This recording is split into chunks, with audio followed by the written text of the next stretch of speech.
जन्म के साथ में जो प्रतिभा आपको मिली है वो बीज के रूप में मिली है, लेकिन उसको विकसित करना, व्यवस्थित करना, सदुपयोग करना, ये तुम्हारे सामने एक चुनौती है। एक राजा ने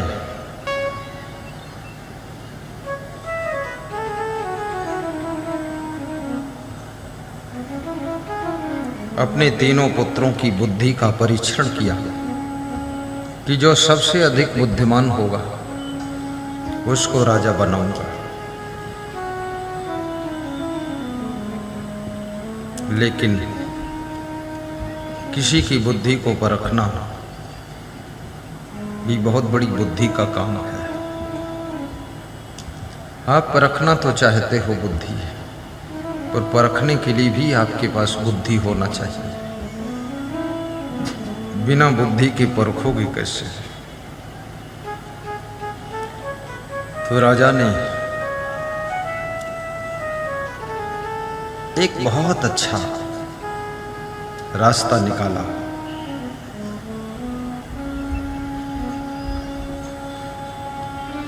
तीनों बच्चों को बुलाया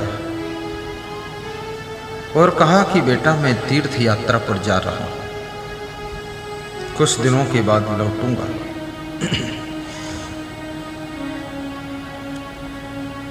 एक किलो गुलाब का बीज दे रहा हूं।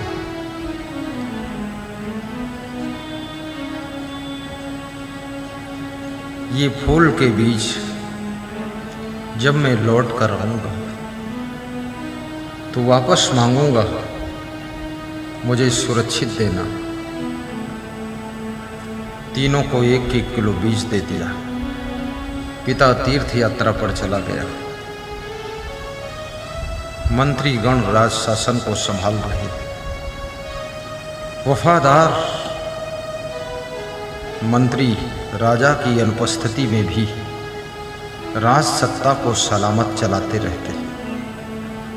वफादार कर्मचारी मालिक के एब्सेंट होने पर भी कारोबार को बिगड़ने नहीं देते। समझदार पुत्र और पुत्री माता पिता के ना होने पर भी घर को डगमगाने नहीं देते। बुद्धिमान और वैराग्यवान शिष्य गुरु के अनुपस्थित होने पर भी आश्रम को डाउन नहीं होने देते हैं। याद रखना, हर जगह समझदार, वफादार, ईमानदार, जिम्मेदार और परिश्रमी व्यक्ति की आवश्यकता है। जिनको इस तरह के लोग मिल गए वे गुरु निश्चिंत हो जाते, माँ बाप निश्चिंत हो जाते, सास ससुर निश्चिंत हो जाते, और वे, याद रखना, मालिक भी निश्चिंत हो जाते हैं। लेकिन ऐसे लोग बड़े सौभाग्य से ही मिलते हैं। राजा 6 महीने के बाद लौटता है और सभी से कहता है कि लाइए, जो फूल के बीज मैंने दिया था वापस कीजिए। बड़ा लड़का बोला कि मैंने तो इतना सुरक्षित रखा हूं कि आप देखकर खुश हो जाओगे। तिजोरी के अंदर से बीज निकाला, पोटली पिता के हाथों पर रख दी। वो बीज सड़ चुका था क्योंकि उसमें हवा भी नहीं लगी, अंदर रखा था। उसमें बदबू आ रही थी। जिन फूल के बीजों में फूल खिलते और खुशबू आनी थी, उसमें बदबू आ रही है। पिता मुस्कुराया और कहा ठीक है। दूसरे लड़के से कहा तुम वापस करो। दूसरा लड़का बोला कि मैंने वो बीज बेच दिया था, उसके पैसे बना लिए, क्योंकि बाप का क्या भरोसा कब लौटे, बाप का क्या भरोसा कब लौटे। लौट कर आए ना आए, सालों बाद आए। मैं अभी बाजार से फूल के बीज खरीद लाता हूँ, आपको दे देता हूँ। खरीद कर लाया, दे दिया। तीसरे लड़के से बीज मांगा। उसने कहा कि पिताजी मैं आपको दिखा नहीं सकता, आपको चलना पड़ेगा। वो फूल का बीज मैंने ना तो तिजोरी में रखा है, ना उसको बेचा, उसको मैंने खेत में बो दिया और फूल सब खिले हुए हैं। आप कष्ट करके चलिए और देख लीजिए। देखा जा करके 2 एकड़ में फुलवारी खिली हुई है। पिता का दिल भी खिल गया कि तीसरा बच्चा वास्तव में समझदार है।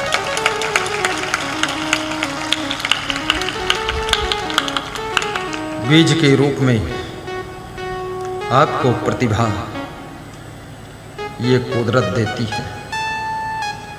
अब उसको आप विकसित कर पाते हैं कि नहीं कर पाते, ये आपके ऊपर डिपेंड है। और आपकी प्रतिभा, आपकी पर्सनालिटी, आपका व्यक्तित्व बुढ़ापे तक विकसित होता रहता है। उम्र बाधा नहीं डालती है। जितना सुंदर स्वभाव होगा, जितना सुंदर चरित्र होगा, जितना परिश्रम करने की भावना होगी, जितना सही डिसीजन होगा आपका, जितना आप डिसिप्लिन होंगे, जितना अधिक आप क्लीन होंगे और जितना अधिक आप ब्रिलियंट सुपर मैनेजमेंट करने की कैपेसिटी को विकसित करेंगे, आपकी पर्सनालिटी टॉप की पर्सनालिटी बन जाएगी। आप टेढ़े टेढ़े चलोगे, झुके झुके चलोगे, बॉडी पर्सनालिटी आपकी डाउन होगी। कितने लोग टेढ़े टेढ़े चलते हैं, कितने लोग पैर ऐसे रखते हैं तो फंसा फंसा के। सीधे चलिए, सीधे खड़े होंगे और सीधे बैठिए भी, और कोमल आंखों से लोगों को देखिए, घूर कर मत देखिए, प्रेम की दृष्टि से देखिए और मधुर वाणी बोलिए। आपकी वाणी भी प्रतिभा में 4 चांद लगाती है। भाषण करना भी सीखो। कितने लोग राजनीति तो करते हैं, बोलना नहीं आता है। कोई कहता है बोलिए, ऐसे हाथ जोड़ देते, बस बस बस बस रजाई ओढ़ लोगे क्या, बस बस फालतू बात करते। माइक देख करके मन ललचाना चाहिए कि लाइए मैं बोलता हूं, और ऐसी वाणी बोलिए सबका मन जीत लो। क्योंकि वाणी से ही आपकी प्रतिभा खिलती है, आपके स्वभाव से आपकी प्रतिभा चमकती है, आपके चरित्र से आपकी प्रतिभा टिकती है।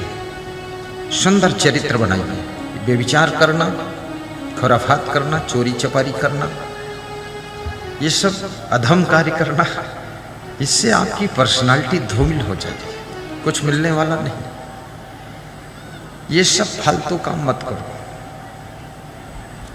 थोड़ा सा मन को संभालो।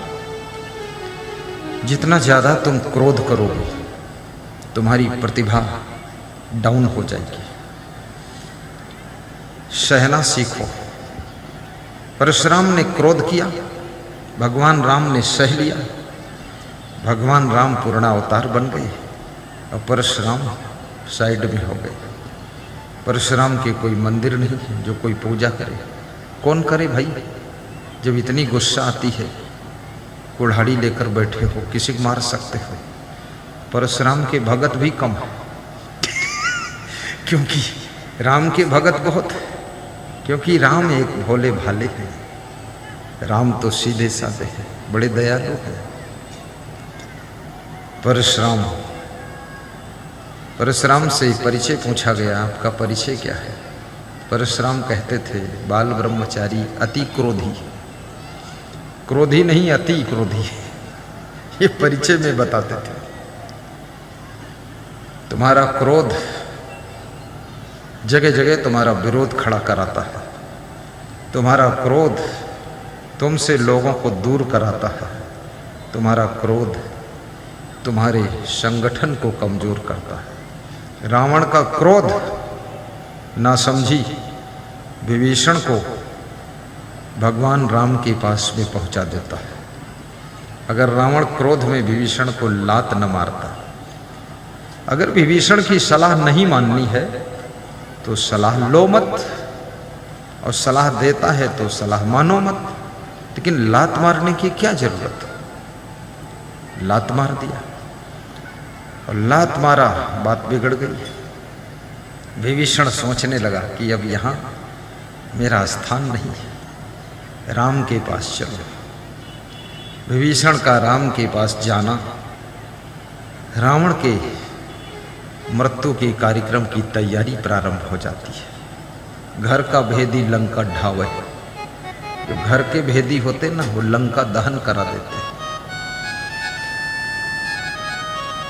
रावण यदि विभीषण पर क्रोध न करता तो भगवान राम को भी थोड़ा रावण से विजय पाने में कठिनाई हो जाती, टाइम लग जाता है। लेकिन राम का सरल स्वभाव, रावण ने अंत में कहा था, हे राम, आपने हमको नहीं जीता है। कैसे?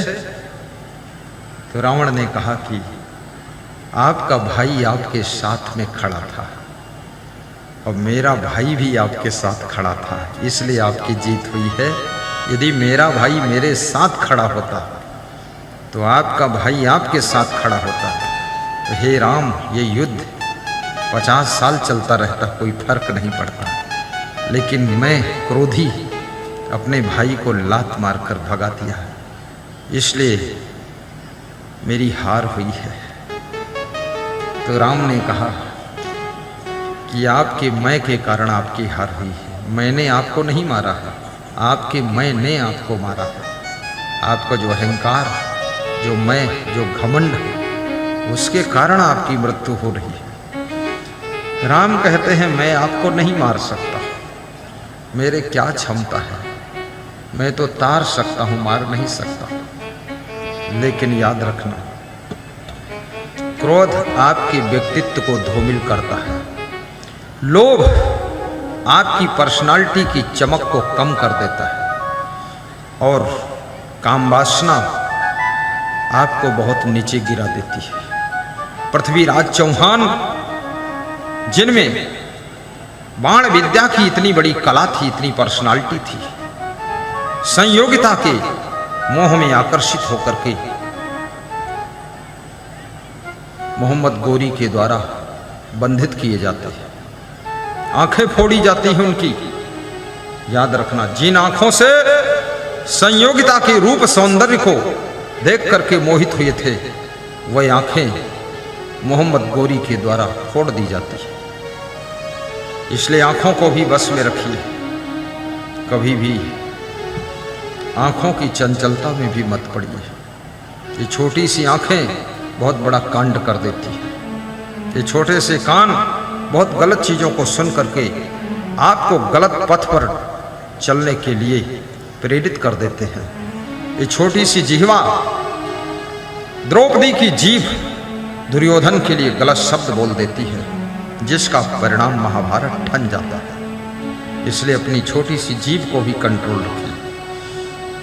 याद रखना, जिसकी जबान कंट्रोल है और जिसका ईमान कंट्रोल है, ईमान और जबान, वह व्यक्ति बहुत कुछ कर सकता है, वो साधारण नहीं है। क्योंकि बोलने के लिए तो सभी बोलते हैं, कहाँ कब क्या कैसा बोलना चाहिए, ये ज्ञान बहुत लोगों को कम होता है।